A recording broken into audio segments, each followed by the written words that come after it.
periods. Wait a second before you scroll. What you're about to hear isn't strange or shocking. It's one of the most overlooked stories in human history.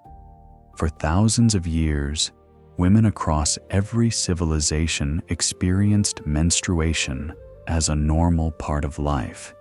Yet history books rarely explain how they actually managed it. We know incredible details about ancient wars, monuments, and rulers, but the everyday experiences of half the world's population are often left untold. Today, we're filling in that missing chapter by exploring how women across history handled their monthly cycles, what they believed, and how culture shaped their lives in ways that still echo today. History isn't only about kings, battles, or empires. Sometimes the most revealing stories come from ordinary routines that millions of people quietly shared.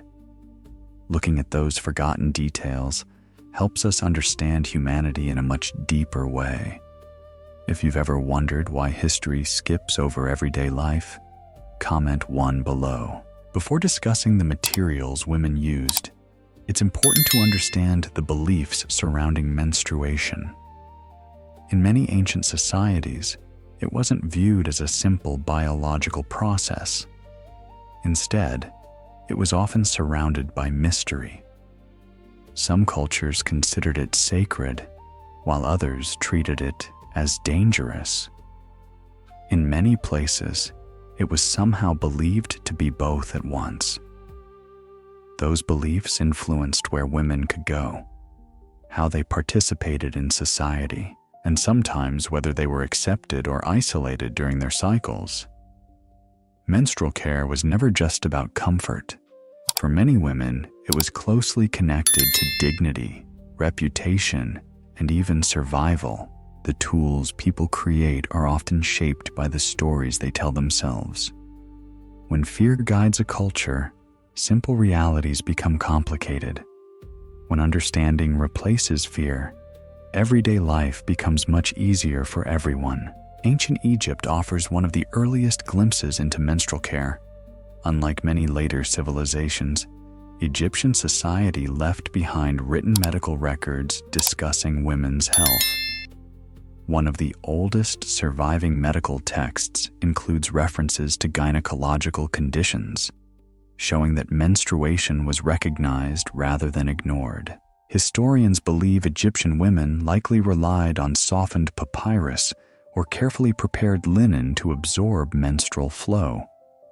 Both materials were widely available, reusable, and practical. Linen in particular was durable enough to be washed repeatedly, making it a sensible solution for everyday life. Perhaps even more remarkable was the cultural attitude. Menstruation was closely associated with fertility and the natural rhythms of the Nile River. Instead of treating women as unclean or dangerous, Egyptian society generally allowed them to continue their daily responsibilities with relatively little interruption. When a society respects natural processes instead of fearing them, ordinary life becomes far less burdened by unnecessary restrictions. Sometimes progress isn't about inventing better tools. It's about changing perspectives. Ancient Greece tells a very different story. It produced extraordinary philosophers and physicians, but it also generated some remarkably inaccurate ideas about the female body. Aristotle believed menstrual blood resulted from an unsuccessful version of the same process that produced male reproductive fluid. According to his theory, women were simply unable to complete the process because they were naturally weaker. Although modern science has thoroughly disproved this idea, it influenced medical thinking for centuries. Meanwhile, women's daily lives continued regardless of philosophical debates. Greek women most likely relied on soft wool because it was common, absorbent, and easily shaped into reusable pads or internal absorbent rolls. Historical medical writings also mention the use of lint and wool, along with cloth belts that helped keep these materials securely in place. Interestingly, not every Greek thinker shared Aristotle's conclusions. Physicians connected with the Hippocratic tradition viewed menstruation as a normal bodily function and believed irregular cycles could indicate underlying health concerns. Ancient Greece therefore reflected two very different approaches existing side by side: careful observation and confident misconception. Knowledge doesn't always move forward in a straight line. Brilliant civilizations can make astonishing discoveries, while simultaneously holding beliefs that later generations recognize as completely mistaken. That reminds us to remain humble about what we think we know today. If that contrast surprised you, comment 2 below. The Roman Empire inherited much of Greece's medical knowledge, but it also embraced countless superstitions. One famous Roman writer claimed menstrual blood could damage crops, dull weapons, spoil wine, drive animals into madness, and even affect the weather. These dramatic claims reveal more about fear and imagination than about reality. Daily life, however, continued much as it always had. Roman women likely depended on linen, wool, and natural sea sponges to manage their periods. Sea sponges were abundant throughout the Mediterranean and could be cleaned and reused, making them a practical option. Wealthier families had access to softer fabrics and household assistants for washing reusable materials, while poorer women depended on whatever cloth they could find. Economic differences influenced menstrual care just as they affected nearly every other aspect of life. Access to better materials often depended less on technology than on social class. Across history, practical wisdom usually belongs to ordinary people rather than famous writers. While influential men recorded extraordinary claims, women quietly refined methods that actually worked and passed those lessons from one generation to the next. Before moving further through history, it's worth recognizing one powerful force that shaped women's experiences more than any particular material ever could: social taboo. In numerous ancient traditions, menstruation brought ritual restrictions that affected daily life. Certain religious laws declared menstruating women temporarily ritually impure, requiring periods of separation followed by purification ceremonies before returning to normal activities. Similar customs appeared in several cultures, although the reasons behind them varied considerably. Some traditions prevented women from preparing food, entering sacred spaces, or participating in religious ceremonies. Others created separate living spaces, sometimes called moon lodges. Depending on the culture, these places could represent exclusion and fear, or alternatively, a period of spiritual reflection and heightened respect. Whatever the belief system, one fact remained constant: women still needed practical ways to manage their periods using whatever resources they carried with them: cloth, soft fibers, leaves, or other locally available materials. The meaning people attach to a tradition often matters just as much as the tradition itself. The same practice can feel like punishment in one culture and peaceful retreat in another. Perspective shapes experience in powerful ways. By the Middle Ages, much of Europe had developed a very practical approach to menstrual care, even if daily life remained physically demanding. Most women, especially those in farming communities, worked through every stage of their monthly cycle because stopping simply wasn't an option. Thick layers of clothing and darker fabrics helped conceal menstrual flow, while wealthier households could afford reusable linen or wool cloths secured with belts or girdles. Medical thinking during this period was heavily influenced by older Greek and Roman traditions. Physicians believed menstruation helped the body remove excess blood, making it an essential process for maintaining health. If a woman's cycle stopped unexpectedly, doctors often recommended herbal remedies, steam treatments, or physical activity to encourage its return. Many of those herbal treatments have attracted modern scientific interest. Plants such as parsley, pennyroyal, tansy, and mugwort were commonly prescribed because generations of healers observed consistent effects. Although medieval medicine contained many misconceptions, some of its accumulated botanical knowledge was surprisingly sophisticated. Human understanding often advances through careful observation long before people fully understand why something works. Experience passed from one generation to another can preserve valuable knowledge even without modern laboratories. Traditional Chinese medicine approached menstruation from an entirely different perspective. Rather than viewing the female body as an imperfect version of the male body, Chinese physicians regarded it as a complete system with its own patterns and rhythms.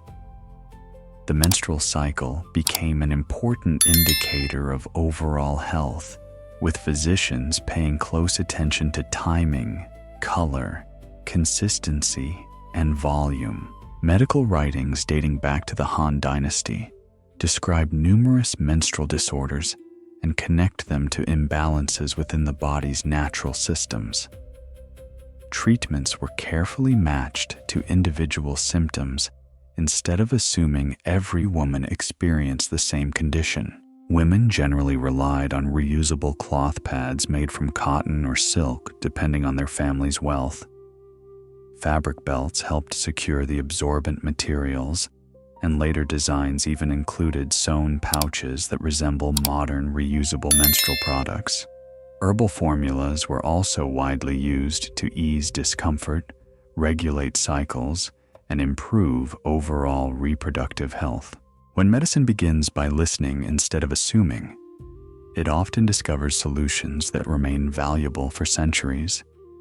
Respecting differences can produce better understanding than forcing everyone into the same model. If this historical approach changes how you see ancient medicine, comment 3 below. Unfortunately, much of what we know about the indigenous civilizations of the Americas has been lost. Colonization destroyed countless written records and disrupted oral traditions that had preserved generations of knowledge. Even so, surviving evidence suggests that menstruation held significant spiritual importance in many communities. Among the Aztecs, menstrual cycles were connected to a broader understanding of natural rhythms that governed agriculture, religion, and daily life. Women likely used fibers from the Maguey plant, the same versatile plant that provided food, medicine, rope, and many other necessities throughout Mesoamerican society. Across numerous indigenous cultures in North America, women spent part of their menstrual cycle in moon lodges or separate gathering places. While outsiders often interpreted these spaces as punishment, many communities viewed them very differently. These periods offered time for reflection, ceremony, and spiritual renewal, recognizing menstruation as a source of unique strength rather than weakness. History reminds us that one culture's misunderstanding can become another culture's wisdom. Looking beyond assumptions allows forgotten traditions to reveal far richer meanings. Modern disposable menstrual pads arrived surprisingly late in history. The first commercially produced versions appeared during the late 19th century, but they attracted little attention. Many women felt uncomfortable purchasing such products openly because social embarrassment remained stronger than convenience. Only after manufacturers reframed menstrual products as essential hygiene items during the early 20th century did widespread acceptance begin. Even then, reusable cloth remained the everyday reality for many families around the world. When viewed across thousands of years, disposable products represent only a tiny fraction of human history.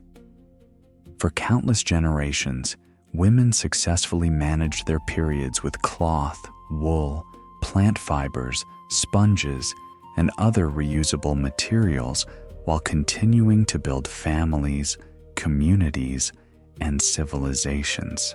Innovation isn't always about replacing the past.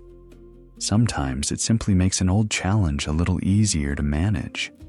The resilience shown by generations before us deserves just as much admiration as the inventions themselves. Looking across every civilization, one conclusion becomes impossible to ignore. Women were never passive observers of their own biology.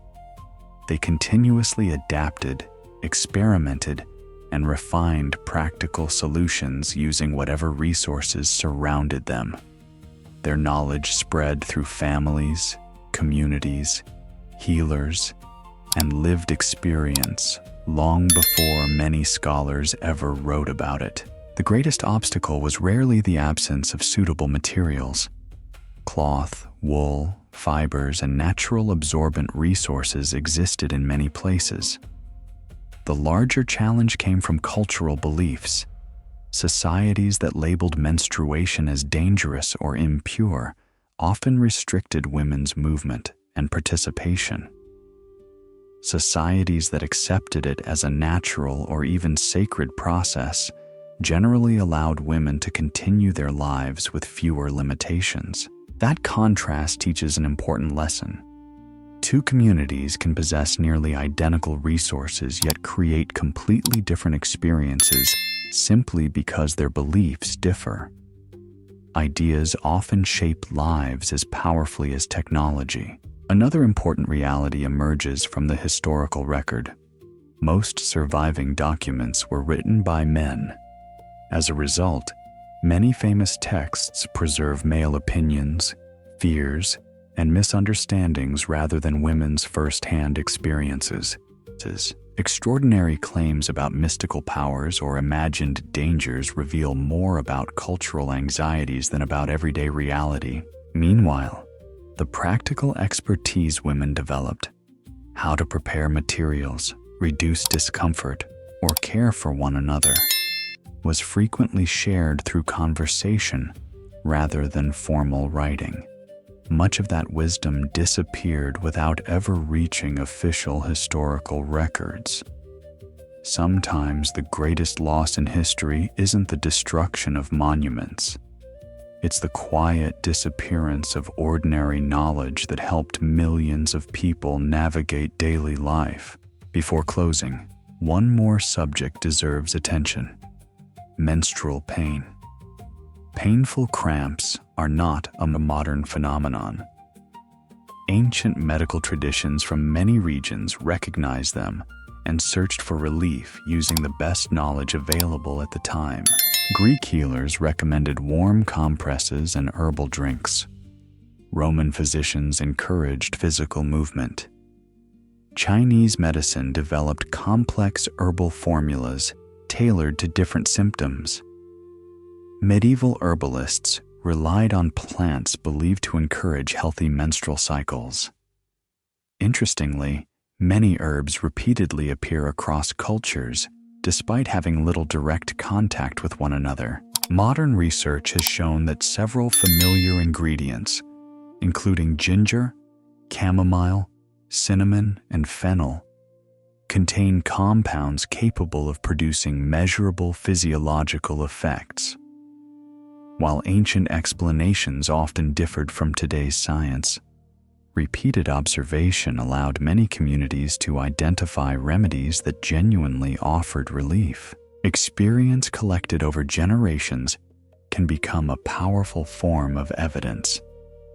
Long before clinical trials existed, people learned by caring for one another, remembering what helped, and passing those lessons forward. If this journey through history surprised you, comment 4 below. When we visit museums, we admire weapons, crowns, monuments, and royal treasures. Yet one of humanity's most universal experiences has remained largely absent from mainstream history. Every generation of women, on every continent, faced the same biological reality. They developed practical solutions, refined techniques, supported one another, and quietly carried that knowledge into the future. That, too, is history. It deserves curiosity, respect, and recognition. The next time someone suggests that menstruation is too uncomfortable or inappropriate to discuss, remember that women in ancient Egypt, Greece, Rome, medieval Europe, China, and the civilizations of the Americas all experienced it long before us. Their stories are woven into the history of humanity itself. By understanding those stories, we gain a fuller picture not only of women's lives, but of civilization as a whole.